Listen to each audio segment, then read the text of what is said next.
Well, first things first. Oh, um, my back is spasmed today, so I'm currently sat smothered in Tiger Balm with a hot water bottle stuffed down my pants. Anyway, following on from this morning's video, I had a chat with a few people that are a bit more experienced at this shit than me, because, to be honest, I haven't got a clue of one end of the keyboard from the other. But there's obviously is potential to develop this into more than what it currently is. So, what I'm going to plan to do, and it might take me a week or so to get this organised, I'm going to continue with the drug substance profiles, and I will continue with bits and bats about steroids. But what I'm thinking is to try and make it a bit more structured. Now, I've already started a bit on the brain stuff, so I'll continue with that as that moves along. But I think what would probably be useful is if I do a sort of journey of the hormone, so to speak. So we can look initially at how testosterone is produced in our bodies naturally. Now, what I'm planning on with this is to do a easygoing version, sort of anybody can understand, and then a more in-depth techie version. So I'd like your feedback on whether you think that would be interesting. Bear in mind that the techie stuff is going to be sort of very terminology heavy. When we start talking about natural production of testosterone, we're going to talking about P450 enzyme and various things like that, mitochondria, and the various routes in which testosterone is synthesized within the Leydig cells. Now, the layman terms would be goes in, does this, goes out the other end sort of thing. So it's whether people want me to go into that much depth or not. Personally, I find it's just a load of shit, bullshit and fluff made by scientific people to make them sound cleverer than what they are. But by all means, if people want that, there's no issue to provide it. Unfortunately, my pronunciation of certain words isn't very good, so you'll have to bear with me on that one. And before anyone says it, I know I need a better camera, but I quite like my homegrown sort of budget look. The other thing was, obviously, a lot of people have gone on about training vids. Look, guys, at the moment, I'm training like a newbie. I'm moving very little weight, not really a great deal of intensity. So you'd have more fun watching paint dry, to be honest. However, that's not to say I might drop the odd video in at a later date. But what I am thinking of doing is some instructional videos. Now, these aren't really going to be gym based, and they're going to be where I am now based. But we'll have a notepad and I'll do little drawings and show you the movements and how it works, and that sort of thing. So that's what I'm thinking of, a series. So the plan is to release a video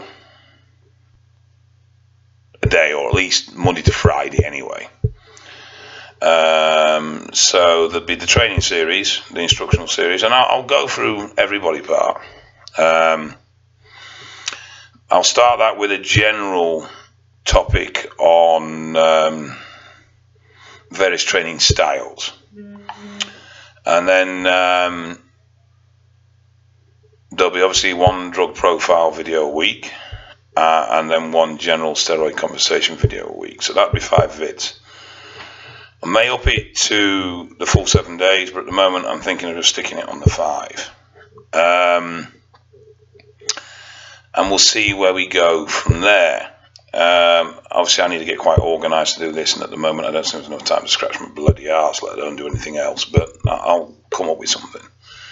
The good thing is YouTube allows me to schedule videos, so I can do 2 or 3 in a day and then schedule them for release at set days. So Oh, the other thing. Sorry, yes, the other thing. Q&As. Yes. Now, apparently, I can do this live on YouTube. But obviously, the problem with this is attracting an audience at the correct time. So I think what I'm going to do is initially I'm going to try and do a couple on Facebook, and we'll see how they go. And then if it becomes popular, I'll probably move it over to YouTube, which may help international people. So if you don't follow me on Facebook, the initial chance of this is to get me on Facebook. Obviously, I'm not going to be able to answer shitloads of questions, and I think I'll start off with just general, and then I will probably do some specific topic Q&As. I will advertise them in the videos that I put on here, and they'll be on set dates. It may be that we create same day every week scenario, and then I'll advertise them on Facebook as well, and we'll see where we go from there. So I'm going to crack off a video now regarding overall training techniques, but I won't actually post it till Monday. So on Monday we'll start this series on training. The initial video is going to be different styles of training, and then I will get into specifics. One of the first videos I will do is biceps, and then follow that with triceps, because probably I'm most known for, apart from taking shitloads of drugs, nearly killing myself and being a huge git, is for having some of the biggest arms. Biggest arms in UK, definitely, potentially Europe as well, I'm not sure. 26.5 were the inches were their biggest. They're not that now. As you can see, they are quite diminished and probably only about 23, 24 now, but excuse me, trying to get comfortable, back hurts. So they'll be the early ones, and then we'll go from there. So hope this works out. Bear with me in the first couple of weeks while I get into this. My schedule is a bit all over the place at the moment, and I don't always manage to keep on track as best I could. So, but hopefully as I get into this, I'll get more organised and I'll get a bit more structured, and it'll become a more regular thing. Okay guys, so I'll speak to you soon.